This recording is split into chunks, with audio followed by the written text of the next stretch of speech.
Velpari project நடக்குமா அப்படிங்கிற ஒரு கேள்வியையே இந்த படங்களுடைய தோல்வி எழுப்பியிருக்கு. அதை உண்மையை ஒத்துக்கிட்டதாக. என்ன காரணம்னா, வேள்பாரி கதை மீது சங்கர் நம்பிக்கை கொண்டு, அந்த நம்பிக்கைக்கு ஒரு காரணம் என்னென்னா, பாகுபலிங்கிற ஒரு படம் ராஜமௌழி எடுத்தார். அந்த படம் ஒரு பெரிய அளவில் வெற்றி அடைந்து ஆயிரக்கணக்கான கோடி வசூல் பண்ணிச்சு. இப்போ அதை பார்த்துட்டு மணிரத்னம் பொன்னியின் செல்வன்னு ஒரு ஹிஸ்டாரிக்கல் சப்ஜெக்ட் எடுத்து அவர் பேர் வாங்கிட்டு போனார்.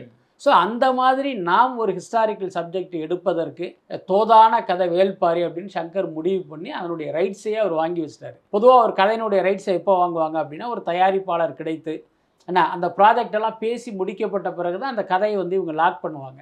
ஆனால் இவர் என்னன்னா, இந்த கதையை வேற யாரும் கொத்திட்டு போயிடக்கூடாதுங்கிறதுனால முன்னாடியே சொந்த காசு போட்டு சு. வெங்கடேசன் இவர் ரைட்ஸ் வாங்கி வச்சுருக்காரு.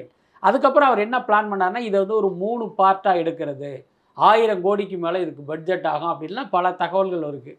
ஆனால் இன்றைக்கி பார்த்தீங்கன்னா, ஒரு பக்கம் இந்தியன் 2 ஃப்ளாப்பு, அடுத்து இப்போ கேம் சேஞ்சர் ஒரு பெரிய ரெஸ்பான்ஸ் இல்லை, அடுத்து இந்தியன் 3 என்ன ஆகுன்னு தெரியல. இந்தியன் 3 வந்தாலும் அந்த படத்துக்கு கிட்டத்தட்ட இந்தியன் 2 ரிப்போர்ட்டு அல்லது அதை விட கொஞ்சம் ஒரு பெட்டரான ரிப்போர்ட் கிடைப்பதற்கு தான் வாய்ப்பு இருக்குது. அப்போது இந்த படங்களுடைய ரிசல்ட்டெல்லாம் இப்படி வந்ததற்கு பிறகு சங்கரை நம்பி ஒரு நிறுவனம் 1000 கோடி இன்வெஸ்ட் பண்ணுமா அப்படிங்கிறது ஒரு மிகப்பெரிய கேள்வி.